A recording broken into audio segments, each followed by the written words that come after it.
السلام علیکم ورحمۃ اللہ وبرکاتہ۔ آپ صلی اللہ علیہ وسلم پر درود پڑھنے کے سیغے کے بارے میں پوچھا گیا ہے کہ ہم جو کہتے ہیں صلی اللہ علیہ وسلم کیا پڑھنا یہ صحیح ہے؟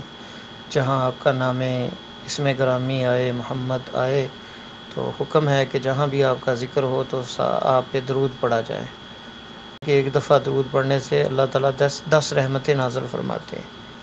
من صلی علیہ واحدۃ صلی اللہ بہ علیہ عشرہ، اللہ تعالیٰ اس پہ 10 رحمتیں نازل کرتے ہیں جو اللہ کے نبی صلی اللہ علیہ وسلم پر ایک دفعہ درود پڑھے۔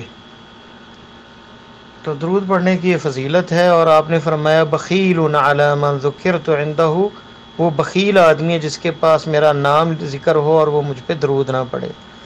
تو اللہ تعالیٰ نے قرآن میں حکم دیا ہے یا ایھا الذین آمنوا ان اللہ وملائکتہ یصلون علی النبی یا ایھا الذین آمنوا صلوا علیہ وسلموا تسلیما۔ اس میں حکم ہے اے ایمان والو اللہ کے نبی صلی اللہ علیہ وسلم پر درود اور سلام بھیجو۔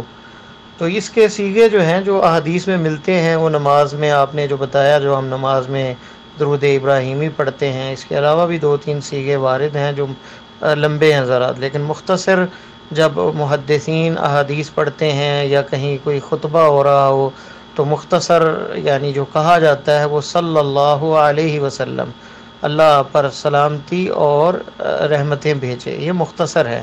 تو یہ بھی پڑھا جا سکتا ہے، اس میں بھی کوئی حرج نہیں، کیونکہ جس میں حکم ہے کہ ہم آپ پہ درود اور سلام پڑھیں تو یہ الفاظ کہنے بھی کفایت کریں گے۔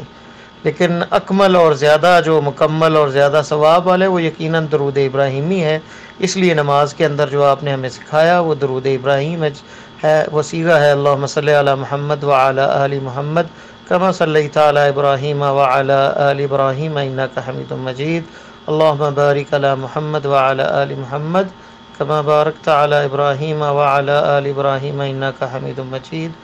بعض سیغوں کے اندر ازواجہ و ذریاتہ کا ذکر آتا ہے اور تھوڑا بہت فرق ہے، لیکن سب سیغوں کے اندر ان میں ابراہیم علیہ السلام کا ذکر ہے اور ان کی آل کا ذکر ہے۔ تو یہ اکمل سیغہ ہے درود ابراہیمی جو ہم نماز میں پڑھتے ہیں، یہ عام بھی بندہ پڑھے تو یہ سب سے افضل یہ ہے۔ باقی مختصر صلی اللہ علیہ وسلم، اللہم صلی وسلم علی عبدک و نبیک محمد، یا اللہم صلی وسلم علی آلہ و صحبہ و ذریتہ۔ تو اس طرح یہ جو ہے مختصر جو ہے سیغہ بھی پڑھا جا سکتا ہے، واللہ تعالی اعلم۔